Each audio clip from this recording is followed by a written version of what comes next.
Cerita paling terkenal tentu Asra Badrin. Tawanan-tawanan perang Badarin mau diapakan?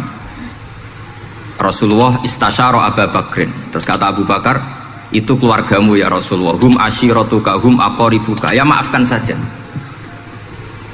Terus ditanya Umar, menurut kamu gimana Umar? Itu kan orang-orang yang ngusir engkau ya Rasulullah. Yang dulu ingin membunuh engkau, sekarang ketangkap ya bunuh, kok repot. Apa kata Rasulullah? Masaluka ya Abu Bakrin kamasali Ibrahim isqala faman tabi'ani fa innahu minni wa man asani fa innaka ghafurur rahim. Sing prestasi ya alhamdulillah, sing ra prestasi semoga-moga pangeran akeh sepurane. Sudah gitu ya cara kesali ya sih ngono kok repot. Wa masaluka ya Umar kamasalin nuh isqala rabbil la tadzar alal ardi minal kafirina dayara. Sudah habisi saja ning donya kafir. Tapi anehnya apa? Rasulullah akhudha bimadhabi Abi Bakar. Nabi mengambil pendapatnya siapa? Abu Bakar. Karena Nabi kena khitab anit tabi millata Ibrahim apa? Hanifah. Akhirnya terus keterusan. Akeh kiai NU nak umatnya salah dibarno nganti raroh nak salah. Makanya kenangan saya sama Mbah Sal Mahfud karena beliau itu sepupu sama Mbah saya di Sahal itu. Kata Mbah Sal gini, hak umpama pantas, kata beliau ini, umpama pantas pondok-pondok itu tak sertifikat. Kenapa Mbah? Lah ya akeh kiai gondrong muridnya kalau gondrong kabeh terus kadang rapati sholat jari diulang kali jogo. Engkau neng kali-kali golek Nabi Khidir gak tau ngaji. Lah ngene ku nak ditakoki afiliasine kok NU gitu. Mau beli mau disertifikat, jadi distandarkan. Pokoknya anggar gak ono takribe ya ora NU gitu. Karena nanti kalau gak disertifikat ini terus khayal-khayal macam-macam ini rata-rata kan afiliasinya juga ngeklaim NU. Padahal ya itu tadi jadi diulang kali jogo langsung diulang macam-macam. Ini penting saya utarakan karena standarisasi ini penting. Caranya gimana? Kita harus sebanyak mungkin baca khazanah Islam. Makanya Imam Ghazali, kayak apa pinternya Imam Ghazali, beliau di akhir kitab Ihya ngendikan wa alaika bimudawamati mutalaati kitab khilyatil auliya wa tabaqatil apa asfiya. Sehingga kita akan punya khazanah yang luar biasa. Saya punya banyak tentang kearifan ya para ulama-ulama dulu. Di antaranya dulu saya sering diceritain bapak tapi gak paham, tapi setelah saya ngaji lama-lama paham. Beliau pernah didawi Badullah gini, Nur dhisik ana wong salat 2 rakaat, terus syukur akhirnya salat lagi sampai 4 rakaat. Saking syukurnya salat lagi sampai 6 rakaat. Seterusnya sampai 1000 salat. Kita tahu itu Sayyid Ali Zainal Abidin. Jadi dia menambahkan sholat itu karena iskon lillah wa syauqon lillah, mahabbatan lillah. Bukan kayak kita karena ingin sholat 1000 rakaat dibagi sekian menit terus kenanya 2 jam. Jadi kayak kita terawih lah 20 menit 20 rakaat dibagi sekian kenanya 7 menit. Pentingnya apa? Meskipun kita tidak akan ngalami seperti itu, tapi kita menjadi tahu ketika Rasulullah SAW menghentikan wa qurratu aini fis shalah. Bahkan Nabi kalau banyak masalah itu Nabi yataradad, mutaraddidan di dalamnya. Setelah mutaraddidan agak panik, Nabi tanya gini sama Aisyah, aina Bilal, aina Bilal, Bilal kemana, Bilal kemana? Setelah Bilal notok, tok tok tok tok, ya Rasulullah as-sholat, arifna ya Bilal, arifna ya Bilal, saya kasih istirahat ya Bilal, saya kasih istirahat. Karena roh dunya, roh politik, roh kebudayaan, roh dulur bulet kabeh. Sing ra bulet mau sitok hubungan ambek Allah Subhanahu wa ta'ala. Maka disebut as-sholat rohatul mu'min. Apa yang terjadi? Ashabu Rasulillah ketika Sayyidina Umar ditusuk oleh Abu Lulu al-Majusi, tentu pakai kira-kira ya panah yang kayak pancing. Jadi kalau sudah dimasukkan kadu cabut itu sakitnya minta ampun. Apa kata Umar? Nanti cabut ketika saya sholat. Karena sekali sholat in dan setelah itu dicabut nggak terasa. Ya, kalau sholat kita ada nyamuk ya sudah. Ini penting saya ceritakan sampai ada wali ditawarin Allah, silahkan masuk surga, tanya ya Allah di surga ada sholat enggak? Kalau tidak ada sholat enggak lah katanya. Karena dia nggak bisa membayangkan nikmat tanpa sholat. Sehingga penting sekali kekaguman-kekaguman ini. Ketika Sayyidina Umar wafat, di antara yang pertama ditanyakan adalah yang bunuh saya siapa? Itu Hulamul Mughirah, Abu Lulu al-Majusi.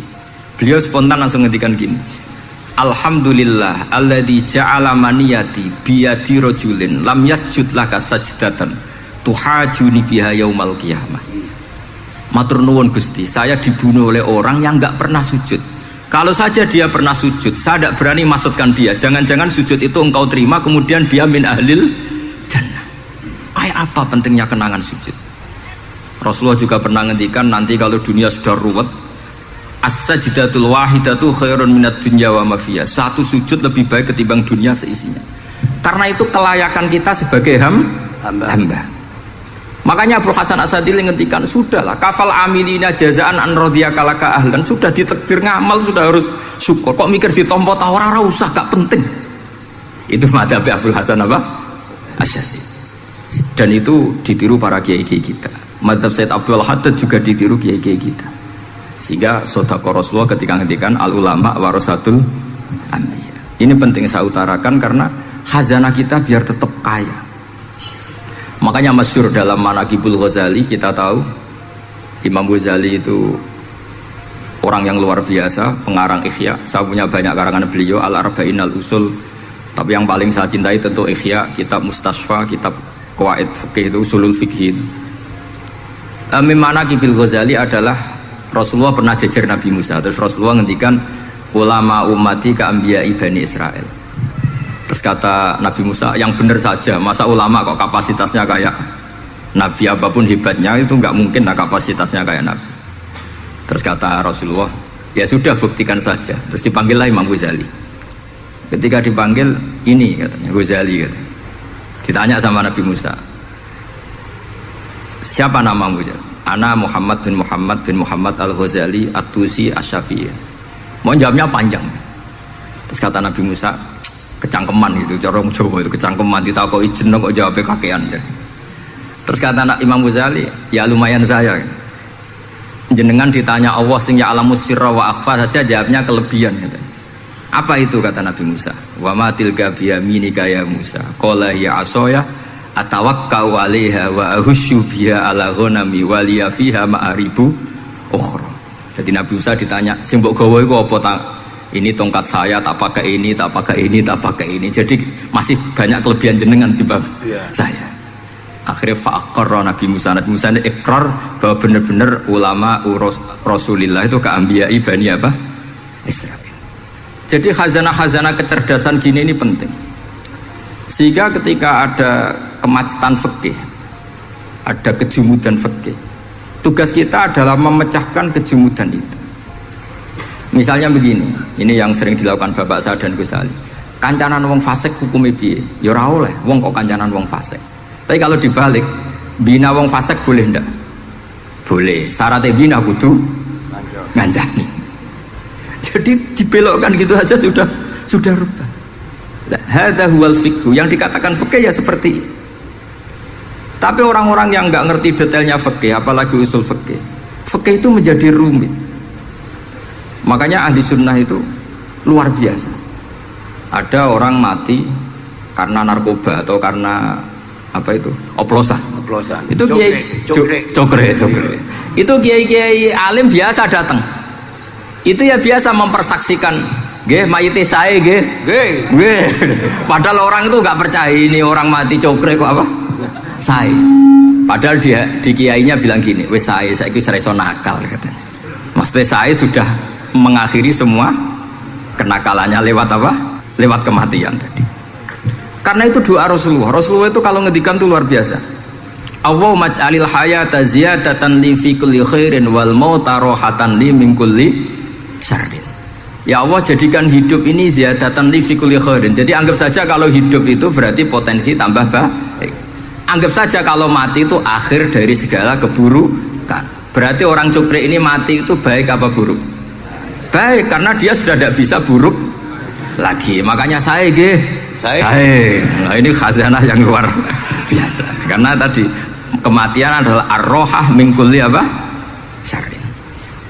Nah ini sesi kedua, mungkin ini tinggal seperempat jam atau setengah jam. Saya ini karena biasa ngomong lama. Saya mau menerangkan kalimat tauhid. Ini penting sekali. Kalimat tauhid itu kata Ibnu Qayyim Al-Jauziyah dalam kitab Zadul Ma'ad. Ini kitab kesayangan Said Abdul Al-Haddad. Sampai beliau ngendikan, ya letani minha iddatan nusakhin li uhdiyaha ila tullab. Semoga saya punya naskah banyak yang mau saya hadiahkan ke santri-santri. Saking pentingnya kitab apa Zadul Qayyim. Itu beliau mengartikan la ilaha illallah itu luar biasa. Kalimat ini adalah kalimat super. Allah bikin surga juga demi kalimat ini. Siapa yang menerima kalimat ini maka masuk surga. Yang menolak kalimat ini maka dimasukkan neraka. Kita tahu neraka itu kalau ada batu dicemplung, itu sampai ke bawah itu nunggu 70 tahun. Kayak apa kedalamannya? Bego siapa saja tidak akan bisa itu bikin apa? Neraka. Karena kalau batu dijatuhkan nunggu 70 tahun itu sampai kok riha. Itu dibikin juga untuk orang yang menolak la ilaha illallah. Kemudian karena manusia butuh latihan, dibikinlah langit dan bumi supaya didiami manusia untuk menerima konsep la ilaha illallah. Karena manusia butuh pelatih, diutuslah para rasul untuk melatih la ilaha illallah. Dan kalimat ini andaikan ada orang kafir 70 tahun kemudian dia melafadzkan la ilaha illallah Muhammadur Rasulullah, maka semua kekafirannya dihilang dia. Maka santri-santri yang aswaja ini harus yakin, ia adalah kalimatun dakhala bihal kafiru al-islam. Ini kalimat yang orang kafir 70 tahun saja menjadi muslim. Tapi sekarang banyak gerakan dengan kalimat yang sama malah orang Islam menjadi kafir.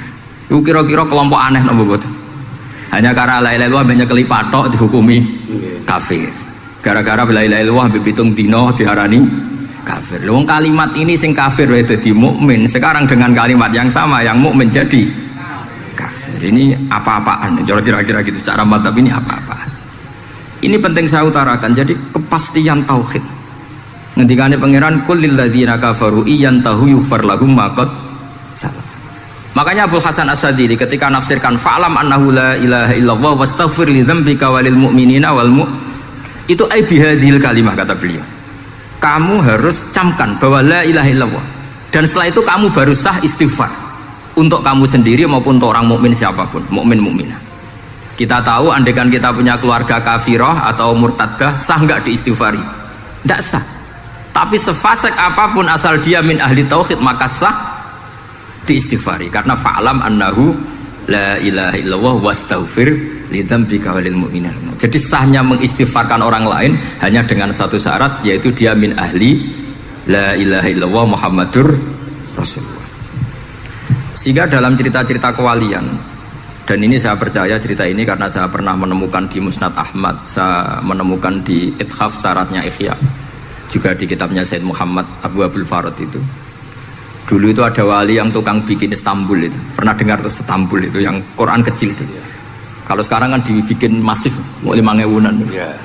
Kalau dulu masih asli. Itu Kiai Sarbini itu kayak Mbah Khalil Bangkalan. Jadi karena dia orang penting itu, nak diundang orang itu, ya engkau nak ditakoki pangeran muni rombongan. Jadi kayak Mbah Khalil juga Mesir gitu. Terus ditinggal lagi. Engkau takoki pangeran muni ngenteni Mbah Khalil, ngenteni rombongan. Ya sudah gitu dong. Tapi karena beliau terkenal wali ya. Singkat cerita kalau Sohibul Bait ini nggak terima karena pas 7 hari sampai di sebelah sapi apa-apa ternyata dia tahlilnya sebentar. Terus kata beliau, ya sudah semua makanan itu ditimbang pakai pohon kelapa. Yang satu kosongin katanya.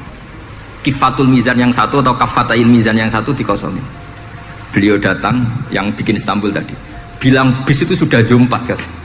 Sudah tinggi bismillahnya. Kata beliau, bismillah ku ra genep ae wis ngalahno pakananmu, apalagi genep katanya. Ini penting saya utarakan nanti di cerita yang di kitab Musnad Ahmad. Ini perlu dicamkan. Saya hafalkan hadis itu. Inna wa ta'ala istakhlasa rajulan min ummati ala ru'usil khalaid. Setelah dipertontonkan, fayan suruh alaihi tis'an wa tis'ina sijillan kullu sijillin minha maddul basar. Jadi ketika dipertontonkan itu ada satu box, yang satu boxnya itu sudah sepanjang mata melihat. Sudah satu boxnya saja itu mislu maddil basar, sepandang mata melihat. Apalagi di 99. Terus Allah itu fair, Allah tanya, afalaka uzurun, apa kamu melakukan kesalahan banyak ini punya alasan? Enggak katanya. Adzolamat kata badi al-hafidun, apa memang malaikat itu sentimen sehingga salah kamu tok yang ditulis, kalau kamu nggak salah nggak ditulis? Enggak ya Allah. Terus kata Allah, bala innalaka inti hasanah, kamu masih punya satu kebaikan. Ketika Allah bilang kamu punya satu kebaikan, apa kata lelaki tadi? Nah, gunanya apa ya Allah satu kebaikan dibanding kesalahan yang sebanyak itu. Akhirnya kesalahan yang sebanyak itu ditimbang, si timbang satunya itu hanya la ilaha illallah Muhammadur Rasulullah. Fatoshat as-sijilat, semua catatan salah tadi kalah. Kenapa? Fala yaskulu ma'asmillahi ta'ala syai'un, karena di dunia maupun akhirat tidak ada yang bisa mengalahkan kalimah thayyibah. Tapi sekarang kalimah thayyibah itu jadi tersangka. Nah ini makanya saya mohon santri-santri, hujjiyatu ahli sunnah wal jamaah ini harus mustaqirrah, harus sabitah, harus benar-benar berargumentatif, sehingga kita tahu setahu-tahunya bahwa kalimat ini adalah kalimat yang orang kafir saja menjadi muslim. Masa dengan kalimat yang sama orang mukmin menjadi kafir? Ini penting saya utarakan karena kita harus terus belajar hujjah. Caranya gimana? Ya diantaranya tadi belajar kitab Ihya, beberapa kitab, sehingga khilaf-khilaf fikhiyah meskipun kita tidak bidangnya misalnya, itu tetap punya kualitas yang luar biasa. Saya sampai sekarang menerima sorogan kitab Mahalli, itu di situ ada perdebatan unik. Boleh enggak misalnya jenazah itu diletakkan di belakangnya yang sholat? Kata kaul awal enggak boleh, di mana-mana jenazah itu ya di depannya orang apa? Sholat. Tapi kata kaul sani, ya boleh saja, jenazah itu tidak imam katanya. Iya. Sehingga pentingnya kaul sani adalah kalau Anda di Arab Saudi itu jenazah-jenazah tetap di kamar mayat, kemudian yang sholat ya di depan jenazah. Karena kalau dipaksakan di depan berarti jenazahnya di dekat apa? Ka'bah. Kayak apa kreditnya Mekah. Nah meskipun kita tidak melakukan itu karena nanti dianggap aliran apa? Sesat. Ada jenazah kok di belakang, kita sholat apa? Di depan. Tapi ini ilmu harus kita dengar. Iya. Begitu juga khilafnya kaul qadim dan kaul jadid. Menurut kaul jadid, yang namanya sujud itu harus 7 anggota. Iya. Karena kata Rasulullah SAW, umirtu an asjuda ala sab'ati azumin al jabhah wal yaden warrubaten wal kodamen. Berarti al jabhah 1, yaden 2, kodamen apa rubaten 2, kodamen 2. Sehingga kalau kiai-kiai fanatik fikih itu nak anak-anak sujud ngongkrong dipetel-petel dong. Mergo supaya 7 apa? Anggota. Tapi kata Imam Syafi'i dalam kaul qadim, kata beliau wayah tamilu, mungkin saja sujud itu cukup pakai jabhah. Karena dalam doa Nabi itu hanya sajadalaka wajhi wa sam'i wa basori, tidak ada Nabi dongo sajadalaka wajhi wa yadi wa rubbati wa qadami. Jadi kecerdasan ulama-ulama dulu itu luar biasa. Sehingga kalau kita baca pembanding-pembanding itu, lama-lama kita menjadi cerdas. Ini yang terakhir saya cerita tentang Imam Ghazali.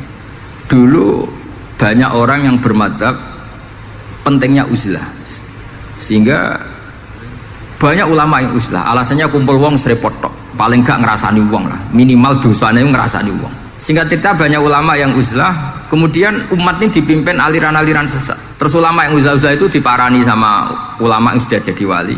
Ya akalatal hasis, karena dia di hutan sehingga makannya hanya rerumputan. Taraktum ummata Muhammadin sallallahu alaihi wasallam fi aidil mubtadi'ah.